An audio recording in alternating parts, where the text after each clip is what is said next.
I also think that bringing the body into any of our healing work helps us get out of our head. Like we're, as humans, really good at thinking and theorizing and figuring it out and using our brains in that sort of manager thinking part versus going inside and listening and feeling and tolerating difficult feelings. We're not super experienced at that. And I think it's a practice that is good for all of us.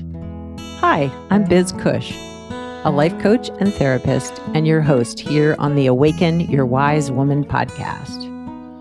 We're talking to women all over the world who found their way back to themselves, to their inner knowing, to their intuition, to their wisest self. We're exploring how to feel alive, authentic, engaged, and fully present in your life. Let's awaken your wise woman. Hi, and welcome to the Awaken Your Wise Woman podcast. I am very excited to have you here. I'm the host, Biz Cush, and if you haven't listened before, welcome. If you have, I am very excited to talk about our topic today. Today is a solo episode, so it's just me. And I'm going to be talking about the recent IFS conference that I attended and what my takeaways were. If you don't know what IFS is, it's the Internal Family Systems Method or model for therapy, where the idea is we all have a system of parts, and that when we strengthen our relationship from ourself, which we all have a self too, our wisest, most centered part of us, that when we create a relationship with self and parts, we show up in the world differently, more relaxed, more at ease, more ourself. And that doesn't mean that our parts don't come into play, because I have a very good manager part that helps keep me on track with my podcast and my business and lots of other parts too. But when I can be in relationship with those parts from myself, life is easier with myself and with others. My relationships are better. My relationship with myself is better. With my parts are better. That means I show up in the world better. So I got to attend the IFS conference in Denver about a month ago, and it was really awesome for lots and lots of reasons. But I got to meet some of the podcast guests that I had never met in person. So Michelle Glass and Michelle Richardson. I heard that Jen O'Sullivan was there too, although I did not meet her face to face. So that was really fun to connect with people that I hadn't met in person. I also got to meet some of the trainers and attendees of trainings that I had been to. So the Somatic IFS training that I went to in January of this year out in California, there was quite a few people from that training there. My lead trainer for the level 1 of IFS was there, Paul Ginter, and such a nice man. Got to meet him and hear him speak. And so it was wonderful from that perspective of meeting people face to face that I'd only met online. It was challenging too, because not only was I there in person, but it was long days, long trainings. Each training was probably 3 hours long with a break for lunch, but then you're eating lunch in a huge group of people. And often, at least one of the days, there was also some informational stuff happening, a talk happening at lunchtime too. So it was a lot. It was a lot to process. It was a lot to take in for my sensitive system. And it was amazing, because the second day that I was there, the first day that I was there, I attended 2 really wonderful trainings. One was about really honoring those manager parts that often get overlooked because they seem to do just such a good job on their own. And yet they often hold burdens and work really, really hard for us to show up in the world in the way we want to, but also just to have a lot of compassion for how hard they work. But another training on cultural burdens, which was very interesting too. Not my favorite training. Not that I don't appreciate that cultural burdens are a thing. It just, the presenter wasn't necessarily my cup of tea. Presenters. My favorite part of the training was the fact that I explored two different modalities with movement and body embodying my parts. And so one was yoga and IFS, and the other one was using dance and authentic movement and bringing in parts work. And both of those were just so great, not only because I wasn't just sitting for 3 hours, we were actually up and active and working one-on-one together with other participants, but also just bringing my body into the experience just releases something different for me. It helps me better feel in touch with parts in a way that's almost hard to describe because it's such an internal process, but it was really great. And I have done a lot of work with bringing my body into, better understanding my feelings and my parts and the burdens that I carry, both through my own IFS therapy, through authentic movement, which I know I've talked about here and probably could do an episode more in depth here about authentic movement. And in many ways, it's like trusting that your body knows how to move to help to work through stuck stuff, whether it's exiled parts or wounds or burdens that we carry, that those release without us actually having to do anything. I haven't had a regular yoga practice in a while, but I do practice yoga on my own occasionally. And I understand the benefits of yoga, but bringing yoga poses and yoga, sort of the yoga mindset into parts work was beautiful. That I think was my favorite piece of the experience. There was one segment of the training where they had us imagine polarized parts. So parts that often bang heads, right? So parts that have polarizing ideas or thoughts, and then bringing movement and gesture and poses that would represent those two opposing parts, and really listening and like moving back and forth between those two parts in an interesting way, sort of brought more understanding between the parts. They became less polarized just through the movement, which kind of blew my mind. It was really, really, really cool and something I hope to kind of explore more in the future of my own journey. Breath work has also been an newer important part of my embodying and releasing of stuff that I carry that maybe I don't even know that I carry. And using controlled breath work along with a facilitator, it's just, again, something I would like to explore further here on the podcast with a guest that can probably bring a better perspective. I know what it does for me, but I'm not 100% sure why it works and what the history of it is. I've also done some Koya. I don't know if any of you are familiar with that, but basically using your body to move through stuck stuff, things that need to work through, and just really reconnecting with your body in a more playful, fun way. And I think what I appreciate about all of these practices is that we are bringing ourselves into the work in a way that's non-judgmental, playful, and open and curious.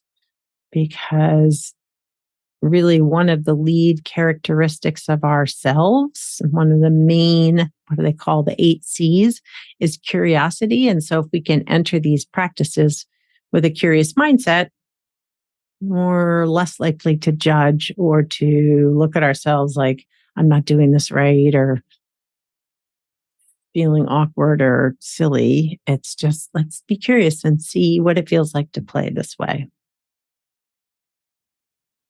I also think that bringing the body into any of our healing work helps us get out of our head. Like we're, as humans, really good at thinking and theorizing and figuring it out and using our brains in that sort of manager thinking part versus going inside and listening and feeling and tolerating difficult feelings. We're not super experienced at that. And I think it's a practice that is good for all of us. I think about as young kids how easy it was to just play when we were really little and not think so much about how we looked when we were playing. It just felt fun. How easily we were able to get curious and bring that curiosity into our experiences. So I think there's a little bit of that too. And I've been working on bringing that embodied inner work into both my therapy and coaching practices because one, I think it's really, really important. And two, it's a little bit hard for me to do because my whole practice is virtual. So bringing body work into virtual practice is a little more challenging because we're still on video and we're not in person. And it works. It can happen. I have clients who really can tap into their parts through their body in a way that just always blows my mind and leaves me so amazed with the work my clients are willing to do. 2 weeks ago, I had a group, my highly sensitive women group, and we did an embodied practice through Koya where the first part was, it was in 3 parts. And the first part was like when we're in a rush and what it feels like in our body to rush and push and be stressed out and how we feel about ourselves or how we feel about that feeling. The second part was shaking off that feeling, getting into our bodies, and like a dog when he shakes off after he's been barking at something, and just shakes his whole body and releases the tension and stress in their bodies. That way animals do naturally. The practice of Koya helped us do that, shake it off. And lastly, we just did a free movement to a beautiful song and just move gently and however our bodies wanted to move. And some of the women sat through the movement. They didn't get up and stand up because of their own physical limitations. Some people really danced. We all did it off screen, so we didn't feel like others were watching us. But it was beautiful and brought up an amazing discussion around movement and how we feel, what parts get activated when we're moving. And just the experience of watching the video of this woman, whose name I'm forgetting, but I will put in the show notes, who has this Koya practice and lots of free videos online. So it was really cool. It was a really, really cool thing. And bringing more fully my intention over the next year and plus is to really bring internal family systems, IFS, more fully into my therapy and coaching practices. So helping doing my own work to bring myself into therapy and recognize when it's my parts showing up, but also helping clients tap into their parts so that they can create better relationships with their parts from their self energy. And I can share with you that knowing that every part has a good intention has created, for me, helped me create such a different relationship with my anxious parts, my scared, fearful parts, and my exiled parts, the parts that were wounded years and years ago that held on to those wounds, and then the protectors built up around them, allowing me to see the protectors' intentions and how hard they've worked over the years to keep those feelings at bay, like protect me from feeling how hard it was then. That dynamic of loving the protector, hearing the exile, being able to help it release its burdens has just been a beautiful process for me and helped me feel so much more at home and settled and present in me. I feel like at 63, I am showing up in the most authentic way, probably than I ever had in my whole life. And some of that is age, some of that is the wisdom with aging, but also so much of it is the work that I've done, the inner work that I've done with my parts, with myself to heal.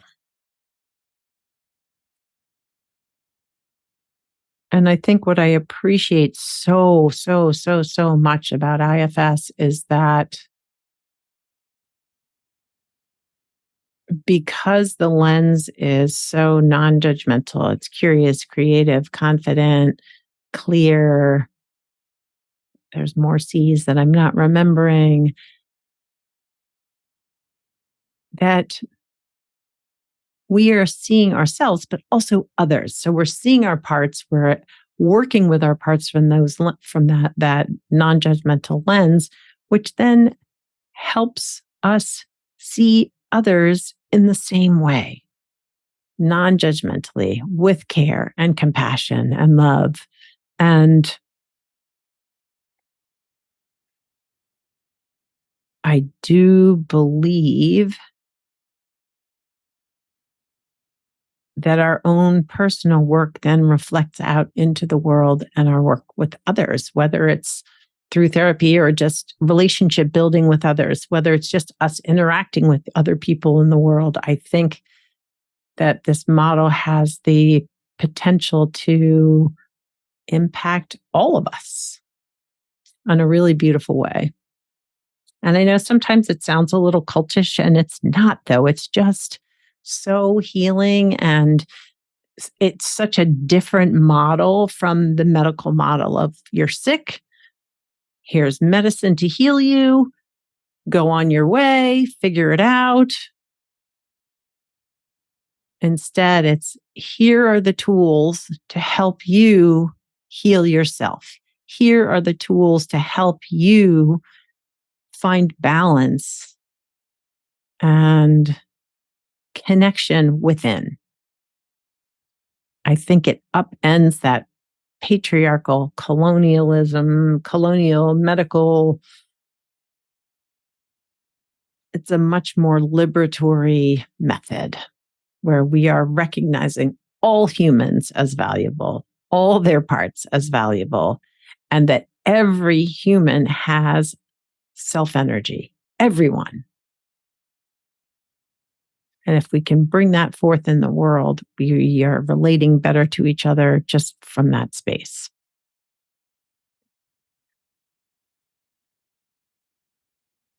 And I think what helped open me up to begin this practice with IFS, begin my own therapy, be comfortable in a space where I felt like I could explore in depth some of the wounds and really working with my protective parts was starting off my journey with a self compassion practice. Because if we can't relate to ourselves and from a compassionate place, it makes the work much harder. Like that compassion needs to almost be the starting point where the thawing begins. That as we learn to treat ourselves kindly and compassionately, it just opens the door for so much healing inside.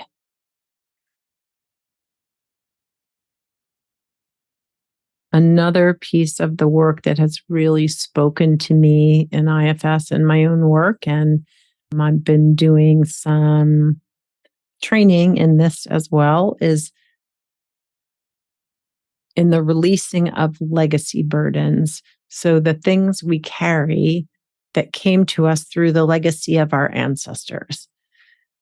And oftentimes it may feel like these burdens might feel like ours, but as we explore with our parts, we find out that oftentimes these burdens that are carried come from our ancestry, come from the legacy of the burdens that our ancestors carried that were then passed down to us. So I'm trying to think of an example. Well, all right. So being a highly sensitive person with a lot of needs and a lot of emotions and a lot of needing to be seen with compassion and kindness, there wasn't a lot of space for feelings in my lineage. I come from New England stock, who then were coming over from Europe, probably most likely England, I think is Great Britain is the majority of my heritage. And so those ancestors, there wasn't a lot of space. There was not a lot of space for feelings and emotional expression. And so I took on the burden of being too much, that my emotions were too much, that I was too sensitive, that I was the problem, not that this burden was the problem. And being able to, through therapy, release that back to my ancestors, give it back to say, this isn't mine. I don't need to carry this. I can be a sensitive soul and show up as me in that sensitive way, and I am enough. So as we release those legacy burdens, taking in qualities that our ancestors maybe didn't get, but that we did not get, taking in the quality of I am enough, that my feelings are valid, that being sensitive is beautiful, has been really just such a blessing for me. And I think for my ancestors too, because I think they're receiving some of that as well as I do this work. Hmm.